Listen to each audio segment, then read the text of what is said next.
이름하여 오늘의 테마는 부동산 4인 4색이에요. 코지 강연장에서 오후 2시. 네, 2시부터 5시까지 3시간 동안 할 예정이고.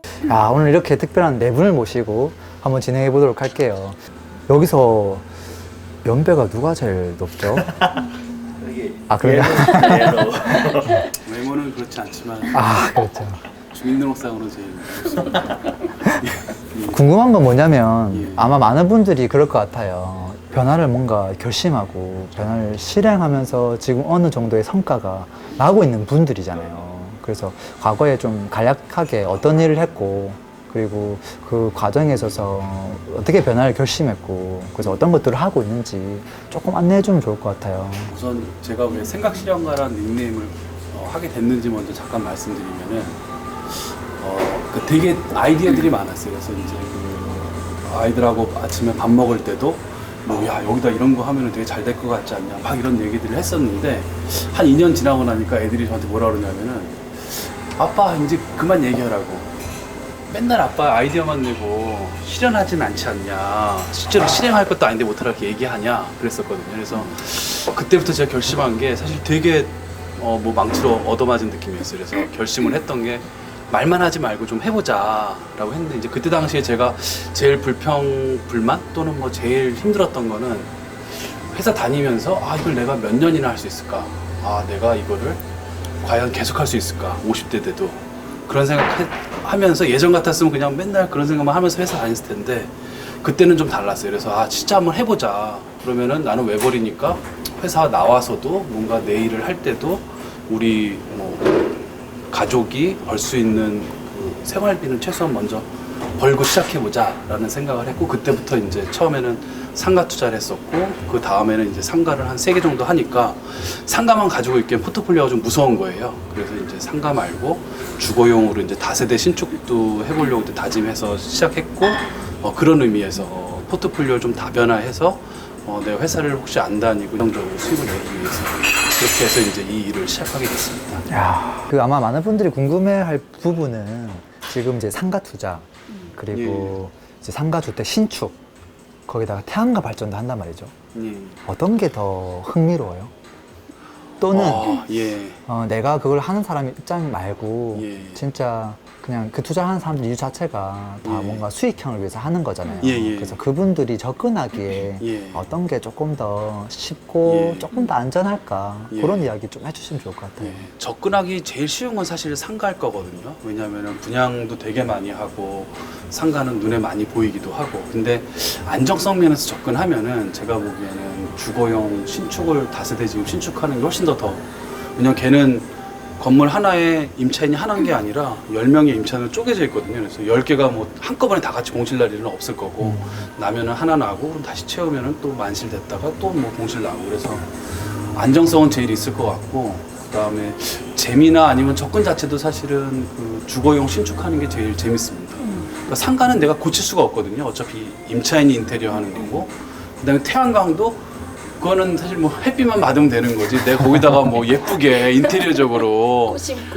꽃 심고 나무 심고 할 필요 전혀 없거든요. 그냥 근데 이제 주거는 사실 내가 어떻게 한 끗을 남들하고 다르게 인테리어를 어떻게 한 끗을 더하냐 아니면 내가 남들하고 다르게 뭔가 어떤 지금 사실 이제 1층에다가 공용 건조기 넣어주려고 그래요. 그래서 다른 그 저랑 똑같은 이제 뭐 다가구나 다세대 하시는 분하고 차별화할 점들이 많이 만들 수 있기 때문에 재미 자체나 뭐 안정성 측면에서는 주거용 상품 신축하는 게 제일 재밌고 안정적이라고 생각합니다. 사실 제 개인적으로는 태양광 발전 투자 분야가 조금 틈새 시장이기도 하고 많은 분들이 잘 모르고 있어서 특히나 일반인 분들은 그쪽에 대한 내용들을 여쭤보고 싶은데 제일 궁금한 게 뭐냐면 첫 번째는 이제 투자금이 얼마 정도 있어야 될까?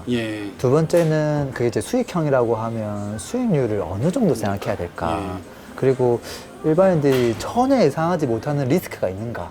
그 세 가지 정도 여쭤보고 싶어요. 1번은 일단 이제 뭐 투자금이 얼마 드느냐인데 용량을 자기가 뭐 하기 따라 다르거든요. 그래서 생산 용량 정도.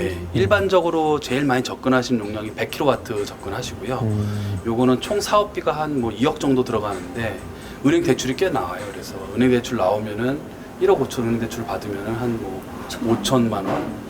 그다음에 분양하는 상품을 사게 되면은 분양이 보통 한 2억 3천 정도에서 이루어지거든요. 그럼 그것도 한 뭐 7천 정도 들어가고 나머지 대출로 구성할 수 있습니다. 수익률은 한 10% 한 뭐 그러니까 중간에 대출들을 사실 다 갚아가요. 20년 동안 대출 받은 걸 다 갚아가기 때문에 그 원금 상환하는 거 빼고 나면은 10%에서 20% 정도 나올 걸로 생각이 들고요. 근데 저는 좀 다릅니다. 그러니까 저는 토지가 있었어요. 그러니까 제 아버지가 하시던 사업이 있는데 그것 때문에 이제 토지가 집에 있던 게 있어가지고 거기다 했기 때문에 아까 뭐 사업비가 2억보다도 훨씬 적은 1억 5천보다 더 적게 들었고요. 그리고 수익률로 보면은 뭐 35%연 이렇게 나오기 때문에 사실 저는 되게 수익률 자체는 아까 제가 하던 거 3개 중에 이게 가장 높은 편입니다. 야, 그러면 10% 이상이면 상당히 높은 거잖아요. 예. 그럼 모든 사람들이 다 이걸 해야 되는 거 아닌가요? 그래서 사실은 되게 많이 했어요. 몇 년 동안. 왜냐면은 그 사시던 분들이 하나 사고 한 6개월, 1년 운영해 보니까 괜찮은 거예요. 왜냐면은 한전에서 매달 끊어주지. 임차인이 뭐 이거 연체할 일도 없고 임차인하고 다툴 일도 없고 그냥 발전이 되면은 쭉 한전으로 흘러가고 나는 한전에서 받거나 아니면 이제 REC라고 하는 공급 인증서는 이제 자회사, 한국서부발전, 남부발전, 수자원공사, 그러니까 다들 공기업이기 때문에 그 받는 게 되게 안정적인 거예요. 그래서 하시던 분들이 계속해요. 그래서 하나 하고 그다음에 100kg 했던 분이 그 100kg를 팔고 다시 뭐 더 크게 뭐 500kg짜리 가는 경우도 있고 1메가짜리 가는 경우도 있고. 근데 이제 그런 예. 것들을 초보자분들이 예. 아무것도 모르는 상태에서 시작하기가 좀 힘들잖아요. 예. 그래서 제가 사실은 이거 관련된 세미나를 한번 했었거든요. 네. 근데 이게 문제가 뭐냐면은 그 이제 정부 정책이 바뀌었어요. 예전에는 임야에다가 지목이 임야인 곳에다가 태양광 발전 사업을 하는 거를 허가를 해줬었는데 지금도 허가를 해줬는데 대신에 그 REC의 그 공급 인증서를 팔 때 예전에는 그 1.2배수를 곱해서 줬다고 하면은 지금은 0.7배를 곱하는 거예요. 임야는. 그러니까 수익률이 떨어지고 그게 이제 언제 바뀌었냐면은 작년 6월 달에 얼마 안 됐네요. 예, 얼마 안 됐어요. 그래서 이제 제가 어떡하지? 이 태양광 쪽을 세미나를 한번 했었는데 계속 할까 하다가 자기 토지가 이제 뭐 전이거나 답이신 분들은 제가 보기에는 여전히 기회가 있다고 생각을 하거든요. 근데 뭐 본인 토지가 이게 소리 때문에 지금 머리가 좀 그랬어요. 뭔 소리지? 뭐 임야이거나 이러면은 예전만큼의 수익성은 안 나와요. 근데 뭐 여전히 뭐 일반적인 주거 월세 받는 수익률이나 상가 월세 받는 수익률보다는 조금 높게 나올 수 있다고 그렇죠. 생각을 합니다. 예. 제 생각에는 그 정도만 돼도 사실은 수요가 있을 것 같아요. 그래서 예. 이제 구독자분들 중에 너무 쏠깃해가지고 예. 조금 더 이제 듣고 싶고 알고 싶으면 어떻게 해야 될까 싶어서 혹시나 이제 진행하는 게 있으면 예. 좀 알려드릴까 싶었는데 예. 그럼 저를 뭐 찾아오시면 제가 맞아요. 생각 실현가님 블로그에 가시면 아마 관련된 상세 내용들이 이미 올라와 있어요. 그래서 포스팅을 먼저 보시고 이런 걸 이렇게 이런 거 좀 알아야 되겠구나. 사전에 공부하고 나중에 또 뭐 강의라든지 그런 게 열리면 신청하면 또 좋을 것 같네요. 그래서 기리아님은 네. 과거에 직장이 있었을 거고, 네. 그렇죠. 네, 그렇죠. 지금도 이제 그 동안에도 또 변화 과정이 있었을 텐데, 네. 조금만 들려주세요. 네, 알겠어요. 일단 저는 외국계 자동차 회사에서 연구원으로 대략 한 10년 외국계. 정도 근무를 했죠. 그래서 연구소에서 그 프로젝트 매니저 역할을 했어요. 그래서 자동차 사양 관리하고 그다음에 타임라인별로 이제 설계나 아니면 이제 테스트나 뭐 인증이나 그래서 일어나는 이제 모든 일련의 이런 사건들 계속 이제 관리하는 이제 매니저 역할. 그래서 개발계획팀이라고 하는데 이제 거기서 이제 일을 했었고요. 그래서 한 10년 정도 일하다가 이제 퇴사를 했죠. 퇴사를 하고 이제 집에서 이제 전업주부로서 엄마로서 아내로서 한 3년 정도 지냈던 것 같아요. 그래서 이제 3년을 지내고 이제 낳고 그러다가 이제 남편이 이제 중간 관리자가 되면서 이제 원래는 이제 수도권에 거주하다가 이제 다른 곳으로 이제 이사를 가게 됐는데 이제 남편이 이제 원래는 이제 팀원으로 일을 하다가 이제 관리자로 일을 하게 되면서 이제 경영진들의 이제 성과나 실적 위주의 푸시가 너무 많은 거예요. 어떻게 하다가 투자를 결심한 거예요?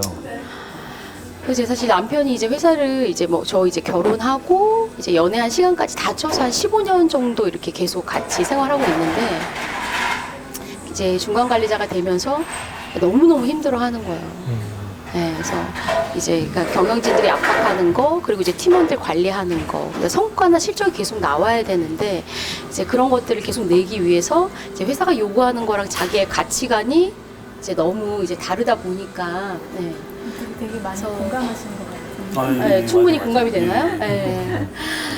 그래서 이제 그런 점들이 이제 너무 힘들었고, 그리고 제가 보니까 이제 그 업무가 너무 이제 과중하다 보니까 뭐 새벽 3시, 그렇지. 4시, 그렇지.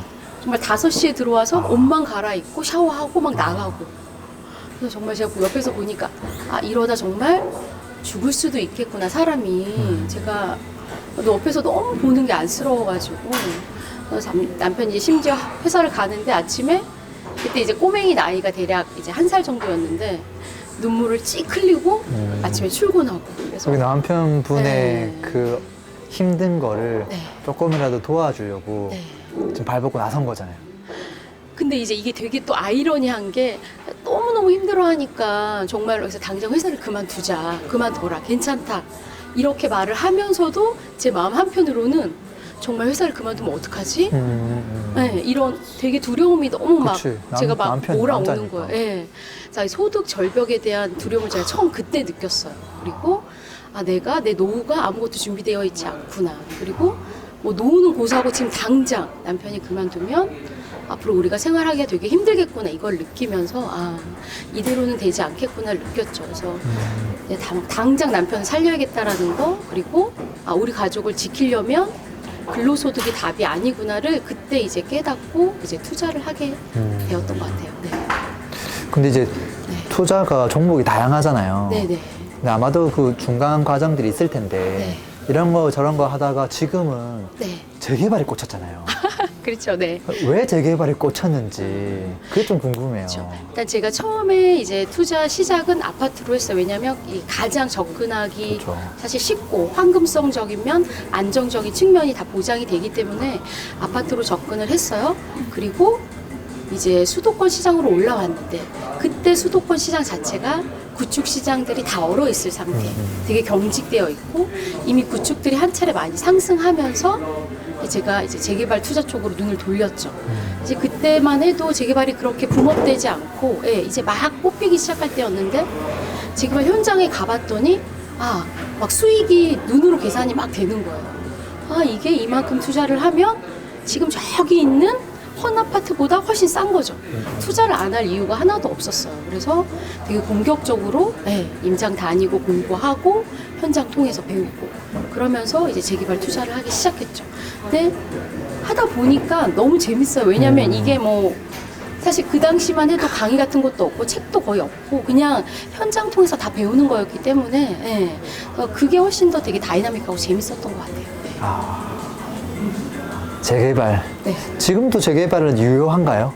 네, 제가 볼 때는 네, 아직도 유효하고 눈에 보이는 수익들이 있는데 근데 이제 정부에서 각종 규제책들이 많이 나오다 보니까 이제 유동성 규제, 대출이라던가 이주비라던가 이런 리스크들이 있어요. 그래서 유동성적으로 대응이 가능하신 분들 혹은 무주택자, 1주택자 분들에게는 아직도 굉장히 매력적인 시장이다. 뭐 투자뿐만 아니라 실거주로도 너무 매력적인 시장이 아닐까라고 이제 생각하고 있습니다. 사실 한 가지 궁금한 게 네. 이제 전국적으로 다 보고 있죠. 지금 이제 올해 더 전국적으로 볼 예정이죠. 그렇죠. 수도권 같은 경우는 사실 조금 많이 오른 면이 있잖아요. 네, 물론 그렇죠. 또 구역마다 다를 수 있겠지만 네네. 또 그 중에서 또 서울은 또 조금 더 부담스러울 그렇죠. 것 같은데 네. 재개발 전문가로서 이 서울 재개발 시장 네. 혹시 어떻게 생각하셔요? 이건 그냥 뭐 구축 아파트든 신축 아파트든 재개발이든 사실 부동산 시장의 사이클이 제일 중요하잖아요. 그래서 이 장이 언제까지 얼만큼 더 가냐에 따라 사실 이거 한 종목이기 때문에 사실은 이 장이 더 장기화되고 더 오른다면 아직도 충분히 매력이 있는데 이제 제가 이제 주의를 이제 드리는 점은 너무 초기 단계 또는 중간 단계에 있는 지역들은 이제 아무래도 나중에 익시타기 어려울 수 있어요, 충분히. 그렇기 때문에 안정적으로 약간 끝단에 있는 곳들, 적어도 이번 수도권 시장에 또는 서울이 이제 이번 사이클 안에 완공될 수 있는 구역들로 접근하면 그래도 아직도 안정적이라고 판단이 돼요. 아, 엄청 현명한 답변인데요. 아, 그런가요? 그러면 이제 만약에 네. 서울이 아니라 네. 지방이나 뭐 네. 광역시나 네. 그런 곳 같은 경우는 네. 재개발을 들어갈 때 네. 사업 단계가 조금 빠른 단계에서 들어가도 괜찮다고 봐야 돼요. 근데 이제 광역시나 이제 지방 같은 경우는 약간 수도권이랑 좀 다른 게 아직도 사실 그 외곽 지역으로 도시가 팽창되고 있는 도시들이 많아요. 그리고 아직도 빈 땅들이 많기 때문에 맞아요. 사실은 재개발이나 정비 사업의 메리트가 상대적으로 떨어질 수 있죠.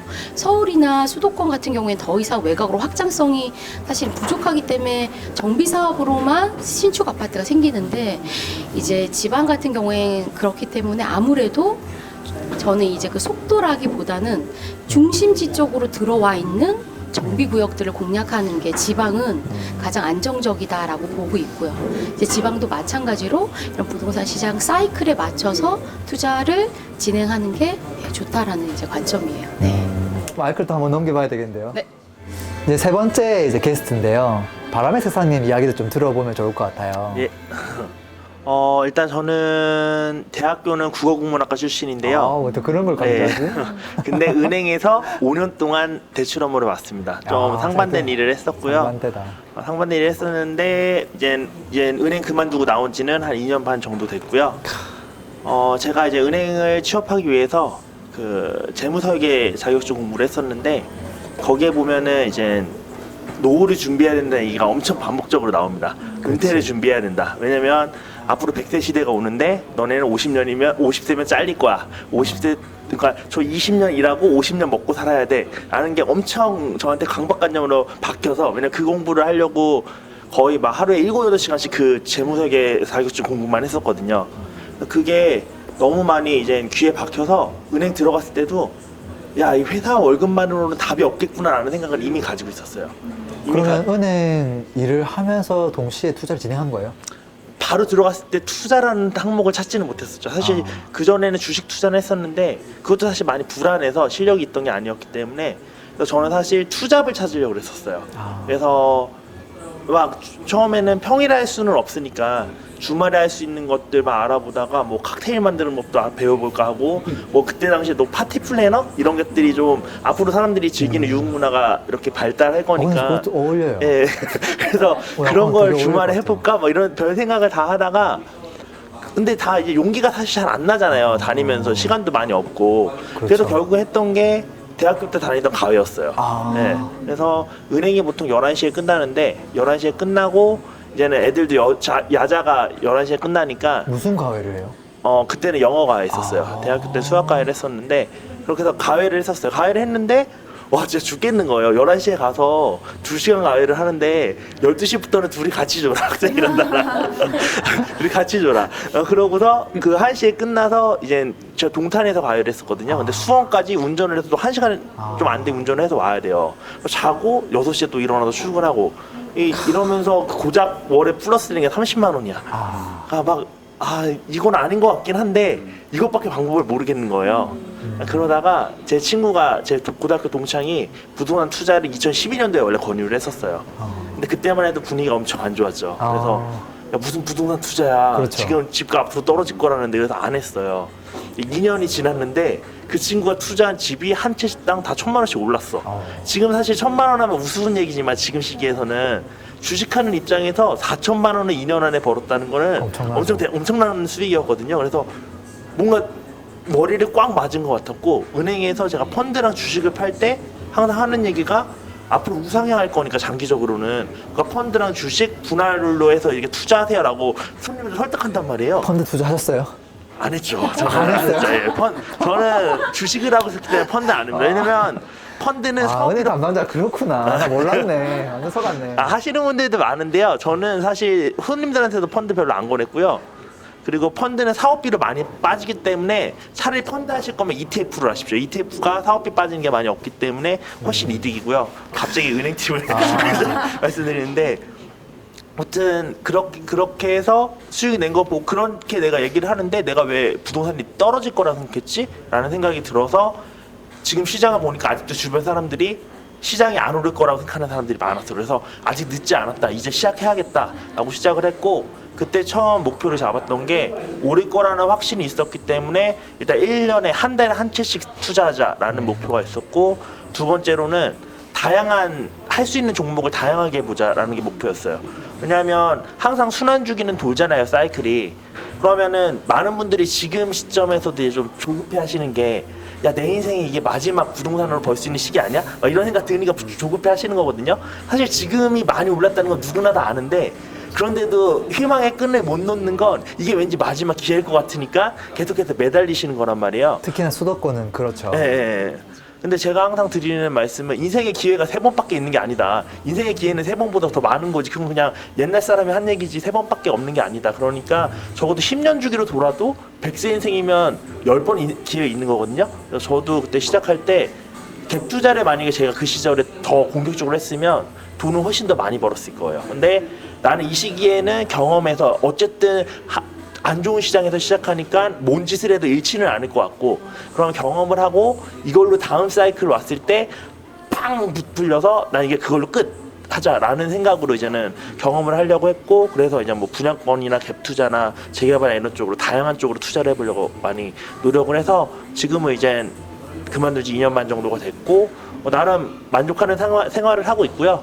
그러면서 이제 좀 부동산이, 수도권은 부담스러운 시기에 왔잖아요. 그래서 이제 좀 쉬면서 지방 부동산도 보고, 이제 부동산 외에 다른 또 수익 창출할 수 있는 현금 플로우를 만들 수 있는 방법이 있나 해서 올해는 좀 유통업이나 이런 쪽에 좀 도전을 해보려고 계획 중에 있습니다. 지금 제가 그때 얼핏 듣기로는 다른 학교에서 예. 또 이제 강의도 한다고 들었어요. 아, 예. 그 조금만 얘기해 주세요.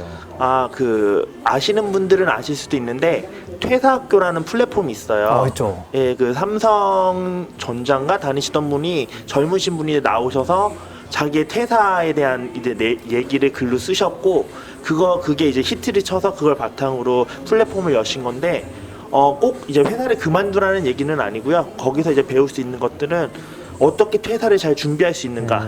사실 회사에서도 배울 수 있는 것들이 있어요. 저도 은행에서 배운 거 없다고 생각하지만, 생각해보면 대출에 대한 기본이 있었기 때문에 그러네요. 투자를 할 때 내가 얼마나 쓸 수 있는지는 저는 확실하게 알 수 있었거든요. 그러니까 내가 쓸 수 있는 금액이 파악이 되니까 용기 있게 달려들 수 있었던 거예요. 그래서 어느 회사를 다니시던 내가 여기서 뭐 배우지 싶겠지만, 생각해보면 뭔가 배울 게 하나씩 있고, 그래서 그런 부분들을 어떻게 캐치해내고 그걸 바탕으로 나를 어떻게 자기 개발해서 그걸 어떻게 이제 나중에 퇴사했을 때 써먹을 수 있는지, 그런 것들에 대해서 가르쳐 주는 곳들이거든요. 근데 그 퇴사학교에서 지금 부동산 관련해서 예, 선생님으로 부동산 관련해서 지금 하고 있습니다. 하고 있는 거죠? 예, 맞습니다. 활동을. 예. 근데 그 활동 내용 중에 메인이 되는 강의가 예. 내 집 마련을 이제 시작하려는 분들에 대한 예. 가이드 아닌가요? 거기서는 두 가지를 하고 있습니다. 그러니까 첫 번째는 월세고, 두 번째는 내 집 마련에 대한 얘기.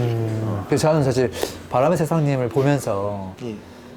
되게 좋았고, 그리고 또 물어보고 싶었던 게 예. 왜 그 많은 종목들이 아닌 예. 내 집 마련을 하는 분들을 위한 컨텐츠를 만들어서 사람들에게 정보를 제공할까, 그거에 대한 이야기 조금만 더 들려주세요. 사실 이게 부동산은 의식주 중에 하나거든요. 그러니까 정확히 말하면 주택은 의식주 중에 하나인데, 저희가 그런 주택에 살면서도 주택에 대해서 너무 몰라요, 사실. 그렇긴 하죠. 그렇죠.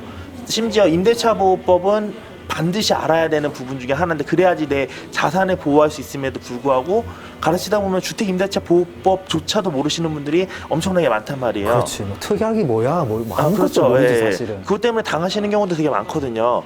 그래서 아무리 그래도 사실 저희가 옷은 많이 가서 골라봐서 알잖아요. 그렇죠. 그리고 음식도 많이 사봤기 때문에 어느 맛집이 어디고 이런 것들을 아는데, 집은 어떻게 사야 되는지 이런 것들을 모르시는 분들이 사실 돈은 제일 많이 들어가는 부분인데, 몰라서 그런 부분들을 이렇게 찝어주는 사람들이 필요하겠구나 라는 생각을 했고, 근데 돈이 많이 들어가는 부분이기 때문에 또 그만큼 사짜들도 많이 끼잖아요. 그렇죠. 그래서 그런 분들이 정말 이분들한테 도움이 될 만한 정보를 내가 제공을 해드려서 이분들이 제대로 된 내 집 마련을 하는데 좀 도움이 됐으면 좋겠다라는 생각이 들어서 이제 그거를 컨셉으로 잡았죠. 예.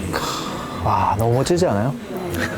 근데 사실 내 집 마련뿐만 아니라 내 집 마련하고 투자가 두 개가 교묘하게 딱 그렇죠. 중간쯤에 걸쳐 있는 예. 경우가 많거든요. 예, 맞습니다. 그러다 보니까 이 사자한테 당하는 분들이 너무 예, 많잖아요. 예.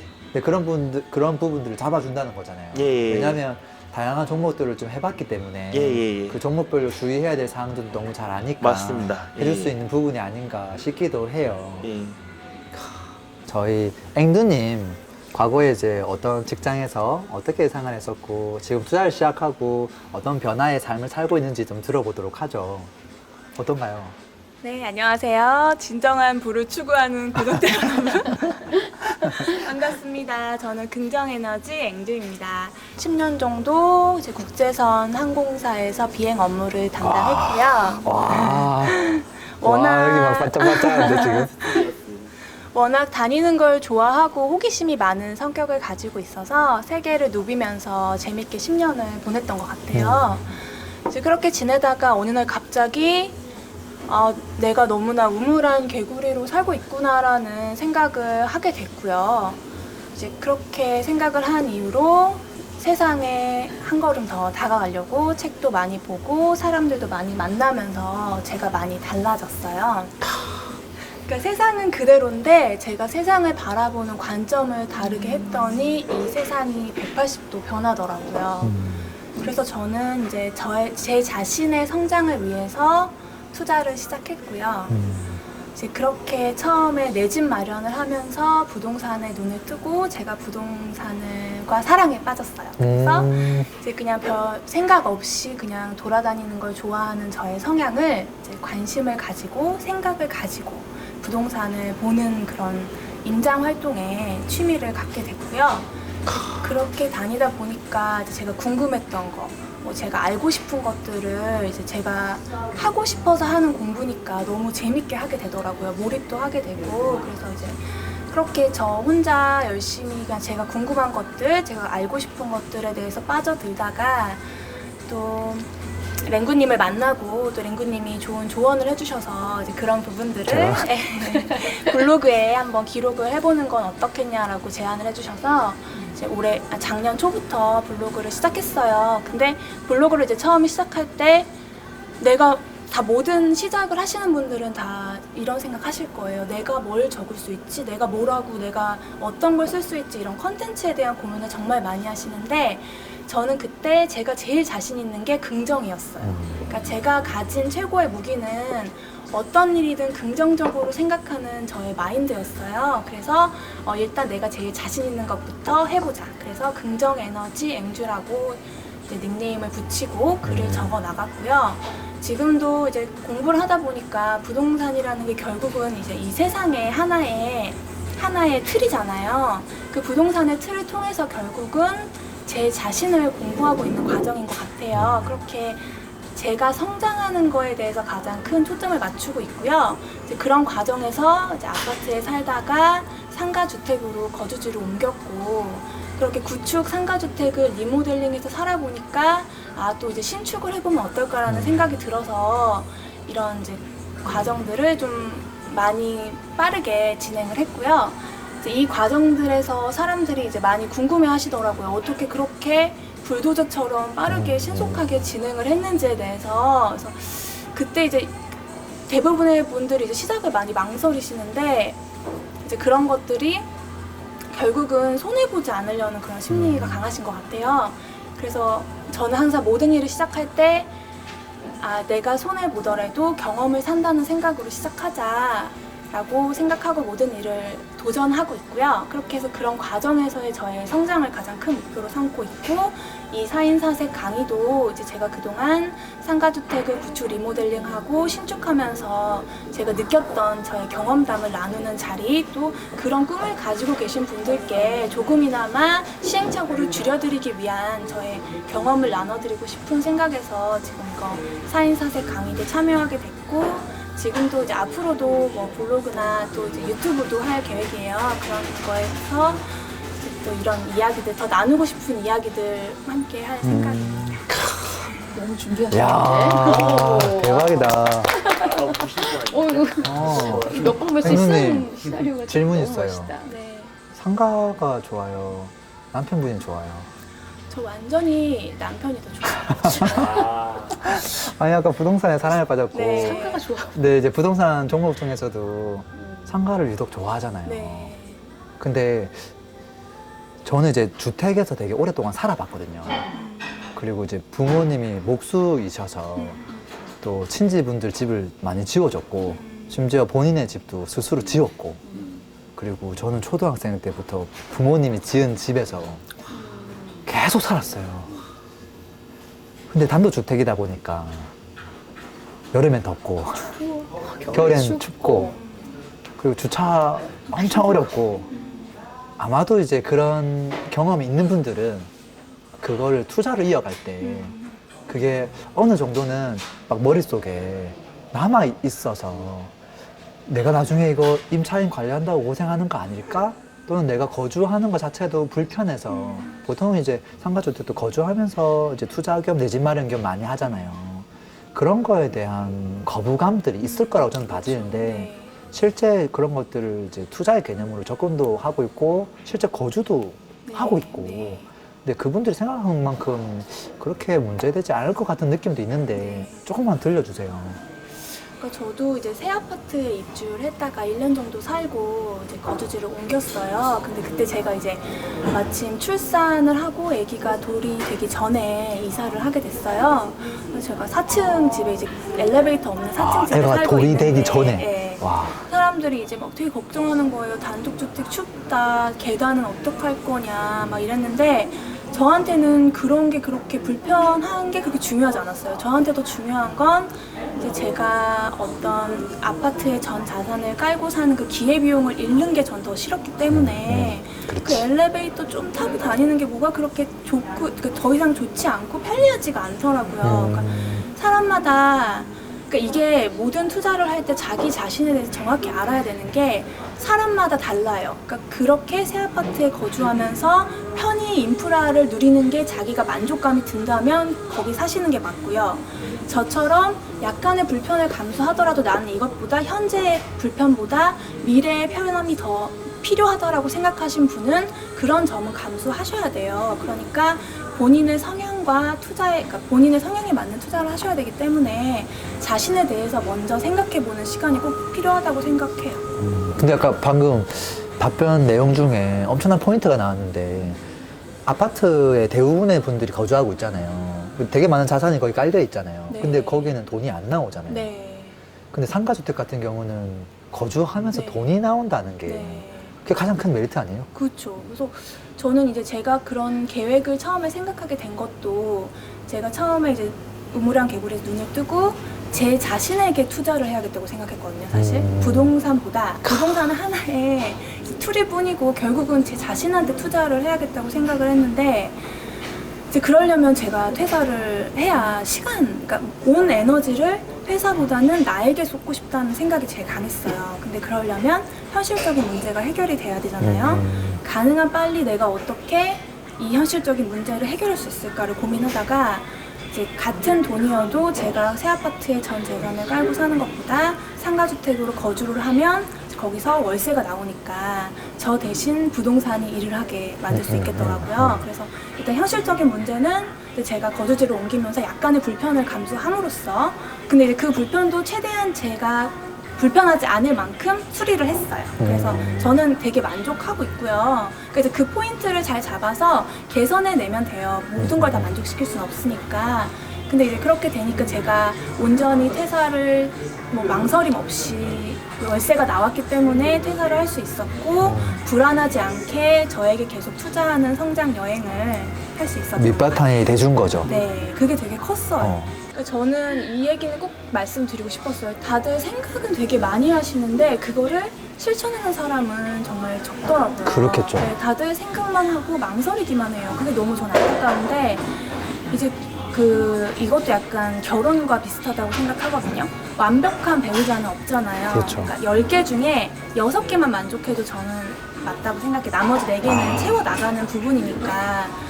그래서 근데 대부분은 이제 10개 중에 뭐 최소한 9개는 만족을 시켜야 된다고 생각을 하시니까 실행을 아예 못 하시는 거예요. 그러니까 자기 성향을 잘 파악해서 내려놓을 건 좀 내려놓고 그리고 이제 플러스 마이너스해서 너무 욕심내지 않고 이제 좀 구체적인 목표를 가지고 찾으시면 충분히 이제 그리고 안 된다고만 자꾸 생각하시더라고요.